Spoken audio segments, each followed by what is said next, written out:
Okey. So, malam ni kita nak ma'rifatullah. Okey. Boleh jadi wali ke dengan jalan ni? Boleh ke rasa jadi wali kita duduk cerita macam ni? Boleh jadi wali ke? Mestilah boleh. Mestilah boleh. Saya tak kata mesti jadi. Saya tak kata mustahil. Saya kata boleh jadi tak? Boleh jadi.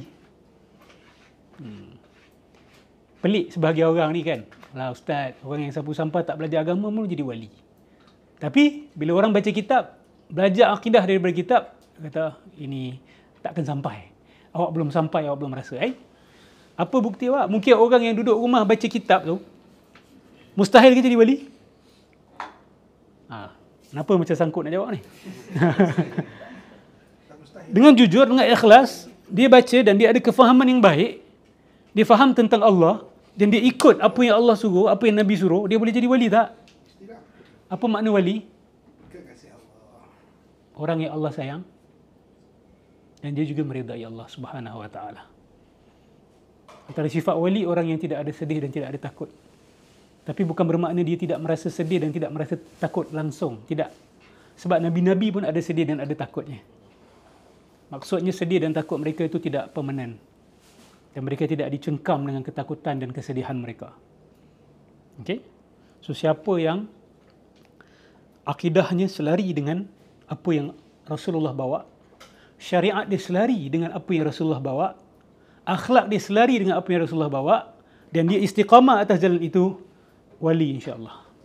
Dekat Indonesia, wali dia isaukur dalam masjid. Itulah. Itu kita kata tafsiran mengikut hawa nafsu. Kan? Tahu tak kenapa mereka anggap orang-orang ni wali? Sebab memang kadang-kadang timbul perkara-perkara luar biasa daripada mereka. Dan orang kita ni dia pantang bila nampak benda luar biasa. Dia pantang. Dia kalau benda luar biasa tu timbul daripada orang yang dia suka, yang dia kagum, yang dia sayang atau dia nak sanjung, maka confirm dia akan disebabkan kepada karamah. Duduk atas mimbar isaukur. Okey? Dia akan disebabkan benda tu kepada karamah. Bismillah.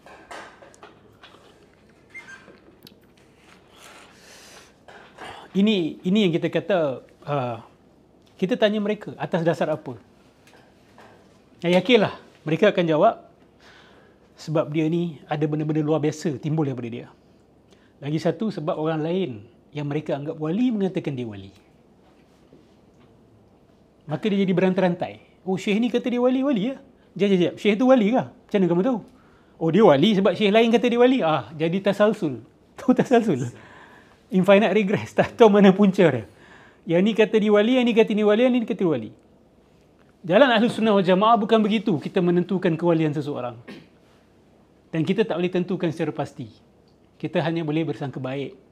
Ghalabatul zan sahaja, kecenderungan hati sahaja. Kata insya-Allah rasanya ni sifat wali Allah. Apa tanda dia? Lagi sekali, akidahnya suci bersih, lurus di atas jalan Nabi. Syariatnya lurus, suci bersih di atas jalan Nabi. Akhlaknya lurus, suci bersih di atas jalan Nabi, dan syarat dia kena istiqamah. Istiqamah ni maksud apa? Dia bertahun, begitulah ustaz sikap dia. Masya-Allah tabarakallah. Tapi boleh tak dia jatuh dalam maksiat? Boleh. Dia bertaubat. Ada pendosa yang boleh jadi wali? Kita tidak tahu. Kita tidak tahu. Wallahu a'lam, kita tidak tahu. Kita boleh bersangka baik sahaja. So, tanda wali bukan boleh terbang ke, boleh apa ke. Ini disepakati oleh ulama sufi. Dia tertulis dalam kitab. Tapi masalah dia adalah apabila pengikut-pengikut ni sendiri tidak membaca kitab-kitab induk tasawuf. Itu yang ditulis oleh Al-Imam Al-Qushairi. Itu yang ditulis oleh Imam Al-Ghazali. Itu yang dikatakan oleh Al-Junaid Al-Baghdadi. Jalan kami ini terbina di atas Al-Quran dan Sunnah. Tapi mereka-mereka yang mendakwa mengikut jalan kesufian inilah yang dia sibuk dengan kitab wali mereka, tapi Quran dan Sunnah Nabi mereka tidak memberikan perhatian. Sedangkan jalan kesufian itu berdiri di atas Quran dan Sunnah. Saya tahu sebab kita bercampur banyak orang-orang tarekat. Mereka lebih kenal kitab-kitab syekh mereka. Mereka lebih faham. Mereka boleh mampu mensyarahkan kitab-kitab wirid syekh-syekh mereka. Tetapi Al-Quran dan Sunnah, mereka jauh daripadanya. Kalau mereka baca pun untuk ambil barakat sahaja. Tadabbur kurang. Memahami hadis Nabi, mengikut jalan para ulama, tak ada. Hadis ni dia ada sensitif sikit untuk golongan ni. Sebab apa?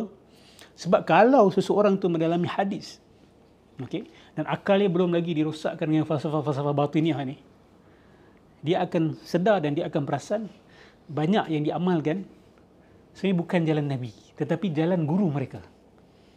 Tapi hati mereka nak mengatakan bahawa ini jalan Nabi juga. So dia nak tak nak, mereka nak kedua-duanya sekali. They want the both. Dia nak kedua-duanya sekali. So ada kemusykilan lagi tentang takrif wali.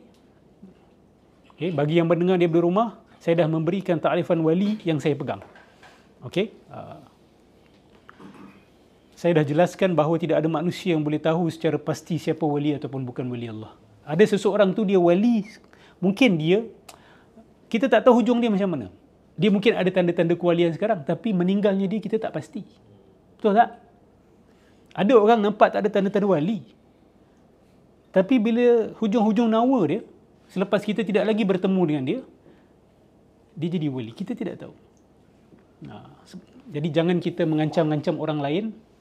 Kalau kita dengar ada orang mengkritik wali Allah yang kita sangka sebagai wali Allah, kita hanya minta dia bukti. Kritikan kamu ni atas dasar apa? Atas dasar hujah ataupun tidak. Jangan sekali-kali kata kamu ni tak layak untuk mengkritik dia wali Allah. Orang macam ni awak tanya dia balik, macam mana kamu tahu dia wali Allah? Macam mana kamu tahu dia wali Allah? Allah beritahu kamu? Sebab kalau awak dakwa bahawa seseorang tu wali Allah, awak sudah bercakap mewakili siapa? Mewakili siapa? Mewakili Allah. Awak sudah mewakili Allah. Awak perasan tak? Sebab bila awak kata orang ni Allah sayang, jap, macam mana kamu tahu Allah sayang dia? Allah beritahu?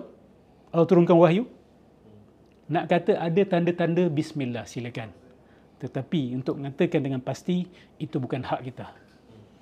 Apatah lagi untuk mengancam-ngancam orang lain. Jangan kritik dia, ni wali. Jangan. Itu kita tidak ada hak. Itu double dosa siapa yang buat macam tu. Kenapa saya kata dosa? Tadi, bercakap mewakili Allah tanpa hak. Kemudian nombor dua, mengancam orang lain di atas satu dakwaan yang awak tidak dapat pastikan. So, it's double whammy, kita kata. Double whammy. Baik.